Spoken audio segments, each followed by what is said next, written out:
ఎందరో త్యాగమూర్తుల త్యాగఫలం ఆంధ్ర రాష్ట్రం. నేడు ఆంధ్రప్రదేశ్లో ప్రజలు సుఖ సంతోషాలుగా ఉన్నారా? ప్రస్తుతం ప్రజల మధ్య ఉన్న కులాల కుంపట్లు ఎవరి కోసం? చంద్రయాన్ రాకెట్ యుగంలో కూడా వర్ణ విభేదాలు దేనికి సంకేతాలు? రాజకీయ పార్టీల నేతలు ఏం చెప్తున్నారు? నేటి కాలంలో ప్రపంచాన్ని శాసించే మన యువత మేధాశక్తి ఏం కోరుకుంటుంది? తెలుసుకోవాలంటే ఆంధ్ర యువగలం. ప్రజల మాటే మా నోట.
సీలింగ్ పడిపోయింది, లీక్ పడుతుంది. మీరు అక్కడ ఉండండి ఒక నిమిషం అక్కడ మీరు కొంచెం పక్క వచ్చాను. ఈజీగా కదా, కూర్చున్న వాళ్ళ మీద పడద్దు అది.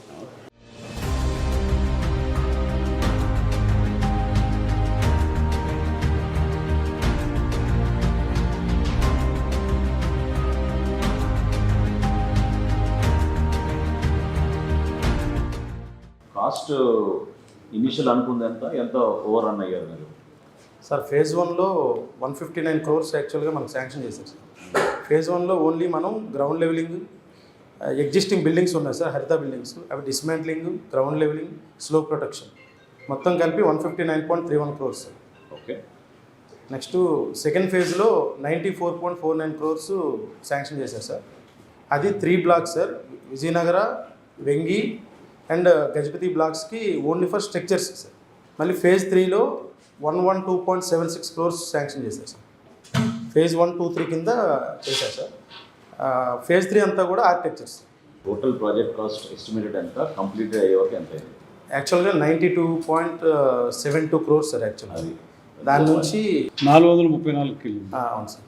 యాక్చువల్గా ఫేజ్ 1, 2 కింద 92 crores ఒకటి, 72 crores ఒకటి ఇచ్చారు సార్. దాని నుంచి 451కి వచ్చాం సార్. 92 ఇంక్లూడెడ్ ల్యాండ్ లెవెలింగ్ అంత సార్. ఇంటీరియర్ కూడా కలిపి ఇంటీరియర్ సార్. ఇది ఇంటీరియర్కి ఎక్స్క్లూజివ్గా 32 కోట్లు అయింది. అవును సార్. 397 + 32 టోటల్ 430. అంటే సార్ ఫర్నిచర్కి separate GO sir, interiors furnishings కూడా సెపరేట్ జీవో సార్. ఇప్పుడు మిగతా ఫెసిలిటీస్ పవర్ కానివ్వండి, వాటర్ కానివ్వండి, అవన్నీ ఏంటి, శానిటేషన్ కానివ్వండి, ఎట్లా దాన్ని బిల్డప్ చేశారు ఇక్కడ? మీకు ట్రాన్స్ఫాల్ డైరెక్ట్గా తీసుకొచ్చి సబ్స్టేషన్స్ పెట్టేసి సబ్స్టేషన్ అది సెపరేట్ జీవో ఉంది సార్. 13 crores సెపరేట్ సంబంధం లేదు? లేదు సార్. అది 13 కోట్లు. 13.5 crores సార్. ఎంతండి? 13.5 crores. 13.5. ఓకే. ఇది వాటర్ అనేది జీవీఎంసీ నుంచి వాటర్ సప్లై సెపరేట్ జీవో ఉంది సార్. దానికి ఎంత separate pipe line? 1 crore. 92.72 crores initial sanction చేసి ముందుకెళ్దాల్సిన ప్రాజెక్టు చివరికి 453 కోట్లు తీసుకెళ్లారు sir. Total land area here 69 acres, sir, of which they have used 9.88 acres. అదే కాస్ట్ ఓవర్ రన్ ఎంత ఎక్కువ. ఇది ఎవరు కన్స్ట్రక్ట్ చేశారండి ఇది? డిఈసి అంటే అదేమి టెండర్లో ఫైనల్ చేశారా ఆ ఏజెన్సీని? ఇది 450 కోట్లు పెట్టాం. కనీసం చిన్నగా ఆలోచించద్దు. 453 కోట్లు కనీసం మనం బ్యాంకు రుణం మనం చేద్దాం అనుకున్నా కూడా అంత చిన్నగా ఆలోచించద్దు. ఒక ప్రైవేటు వ్యక్తి ఎలా దీని మీద 453 కోట్లు ఒక ప్రైవేట్ వ్యక్తి పెట్టుబడి పెడితే దాని మీద ఎంత ఆదాయం తీస్తాడో అలాంటి ఆదాయ మార్గాన్ని ఎతకాలి. అది నా ఫస్ట్ థాట్. దానితోడు ఇది గవర్నమెంట్ ప్రాపర్టీగా ఉన్నారు. ఇట్ షుడ్ రిమైన్ అస్ టూరిజంకి ఆదాయం కాదు. టూరిజం పెరగాలని టూరిజం దగ్గర ఇప్పుడు మనోహర్ గారు క్లీన్ చేయించండి అంటే నా దగ్గర ఫండ్స్ లేవన్నారు. అంటే మనోహర్ గారు చెప్పిందంటే మీకు ఏ లేదు, ముందు call for a contract, first దీన్ని ప్రైమరీ క్లీన్ చేయించాలి. ఫస్ట్ క్లీన్ చేయించడంతో పాటు మనం కూర్చోబెట్టి దీన్ని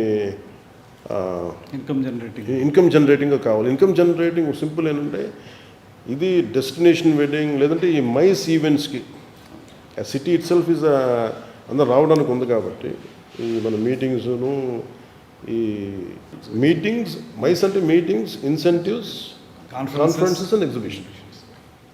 ఇది వైజాగ్ అలాంటి సిటీ కాబట్టి దీన్ని ఒక మోడల్గా చేద్దాం ఈ కాంప్లెక్స్ని. This should be our proposal. So మీరు దీన్ని how to take it forward మీరు ఒకసారి ఒక రెజల్యూషన్గా మీరు చెప్తే. జనసేన లెజిస్లేచర్ విభాగం నుంచి మన అధ్యక్షులు గారు చెప్పిన సూచనలు, అట్ ద సేమ్ టైం గతంలో మనం చేసిన పోరాటం, అనేక సందర్భాల్లో కేసులు కూడా స్థానికంగా మన నాయకులపైన, కార్యకర్తలపైన, చివరికి ప్రెసిడెంట్ గారు ఒక రోజు వచ్చి సరదాగా టీ తాగుదాం, అసలు ఏం జరుగుతుందో ఇక్కడ చూద్దాం అనే దానికి బయలుదేరినా కూడా హోటల్ నుంచి అడ్డుకొని రానికుండా వేల మంది పోలీసులతో ఆ రోజు ఇబ్బంది పెట్టారు. సో ఈరోజు మనందరం కూడా ప్రభుత్వంలో ఉండి ఆయన సారథ్యంలో ఈ విధంగా కూర్చుని మనం ఇదే విషయఖండలో మనం మాట్లాడుకోగలుగుతున్నాం. అయితే మనం ఖచ్చితంగా ప్రొటెక్ట్ చేయాలి. ఇది మన బాధ్యత. స్టేట్ యాసెట్ ఇది. అందులో టూరిజం శాఖలో టూరిజం డెవలప్మెంట్ కోసం ఏర్పాటు చేసిన ఈ వ్యవస్థని తప్పకుండా మనం అందరం కూడా కలిసికట్టుగా దీన్ని ముందుకు తీసుకెళ్తాం. రాబోయే క్యాబినెట్ సమావేశంలో దుర్గేష్ గారు మీరు కూడా ముఖ్యమంత్రి గారితో దృష్టికి తీసుకెళ్ళి నోట్ ప్రవేశపెడితే ఇమ్మీడియట్గా ఏదో ఒక నిర్ణయం తీసుకుని, ముందుగా అసలు నా అభిప్రాయం అయితే ఫస్ట్ హౌస్ కీపింగ్ మీరు చేయించాలి. ఎందుకంటే బాగా చెడిపోయింది. ప్రెసిడెంట్ గారు కూడా 2-3 చూపించారు ఎక్కడైతే కూలిపోయినాయో. అది హ్యూమన్ లైఫ్ కూడా ప్రమాదం అయింది అందులో. సో ఆ రిపేర్స్ అవన్నీ ఇమీడియట్గా టేకప్ చేసి క్వాలిటీ అష్యూరెన్స్, సేఫ్టీ ఆడిట్ ఇవన్నీ చేయాలి. చాలా చక్కటి పాయింట్ అన్నారు ప్రెసిడెంట్ గారు. డిసెంబర్ టైం కల్లా టూరిజం ఎక్కువ పెరుగుతుంది, ఇంటర్నేషనల్ టూరిజం కూడా పెరుగుతుంది. సో ఆ టైంకి మనం సిద్ధం చేసుకుంటే ఇది ఒక డెస్టినేషన్ ప్లేస్గా మనం ఈ మైస్ ఈవెంట్స్కి, వెడ్డింగ్స్కి, వీటికి జాగ్రత్తగా ప్లాన్ చేయొచ్చు. మనందరం ఈ రోజున మనం దీని గురించి మనం విజిట్ చేసిన సందర్భంలో ఒక తీర్మానంతో ఇంకా మెరుగైన వసతులు కల్పించి రాష్ట్రానికి పెట్టుబడులు తీసుకొచ్చే ప్రయత్నం ముఖ్యమంత్రి గారు చేస్తున్నారు. వైజాగ్ని ఒక అద్భుతమైన డెస్టినేషన్గా మార్చగలిగే అవకాశం దీని ద్వారా కూడా మనం తీసుకెళ్ళొచ్చు. So we'll all make a resolution to take this forward. We'll request the tourism minister to move the proposal in the government and immediately take the necessary steps under the guidance of our Deputy Chief Minister and CM.